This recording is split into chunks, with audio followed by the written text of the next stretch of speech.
Well, I was sent the play, I was offered the play, and I'm someone who's been, I would say, pretty angry about the Second Iraq War and its consequences for about 11 years. So, and this seemed to fit in. It was a chance to speak eloquently through the words of David Hare about what I felt about the litany of disasters and wrong decisions and downright deceit that ended up with the Iraq War. So, but then when you come to the play, of course, it is much more than that.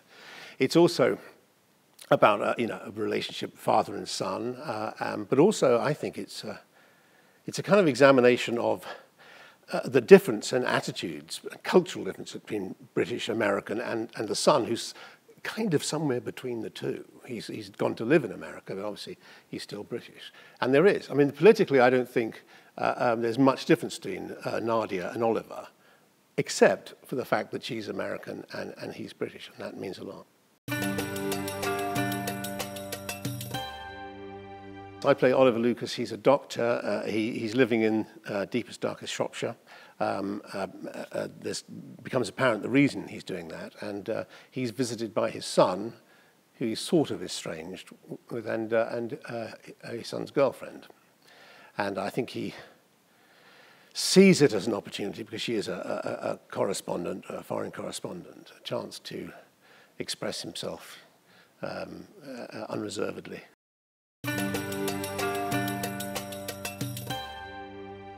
Oh, he's rubbish, because he'll watch the play, and at the end of it, he gets us all together, and he's got this bit of paper he's written all this stuff on. He calls them notes, and he then tells us what to do. But I suppose it'll all work out for the best. I don't know. I'm excited by the traumatic. I think doing a play for the first time in about 12, 13 years. No, it's a very nice space. I've not been to this theatre, the Park Theatre in Finsbury before, and it seems a very nice space. And I've been looking to do something which is not a musical, and something sort of serious and not too sort of light and comedy. And this was a perfect opportunity. So I'm very excited. At the same time, it is a big thing. I mean, I'm very aware. The difference between doing television very often is with television, although of course they're written by, the episodes are written by writers, you never quite approach it in the same way as you do a theatre play. When you do something like this by David Hare, particularly, you want to get every word spot on. You want right down to every huh. And because you know that he spent that long over writing the script, and so it's not really up to me to go, well, could we put that in a different way or turn it around or say something slightly different.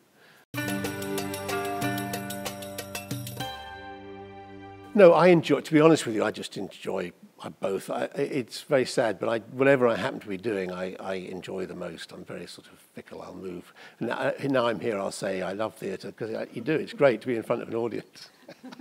But when you do television, I love that as well, because then you're working, it's a much more of an ensemble experience. You're working as much with the camera, the sound people, and everyone who's making the program. Whereas in theatre, when it comes down to it, once you're open, it's just the actors on stage really who it's all about.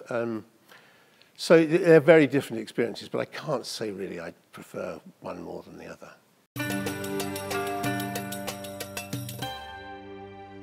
Yes, I've tried not to announce it too early to Doctor Who fans, just in case the entire theatre is full of Doctor Who fans, and I look out there and people with scarves and Cyberman helmets on. No, I think that I think they'll like it. Presumably, I think it will be very interesting to them should they happen upon it. But I would prefer just a nice, the normal theatre-going audience. Rather, I got a laugh then, rather than the eccentric nature of science fiction fans. I love them dearly, but and they have their own views usually, actually, rather like mine. So yeah, they'll probably be cheering me on.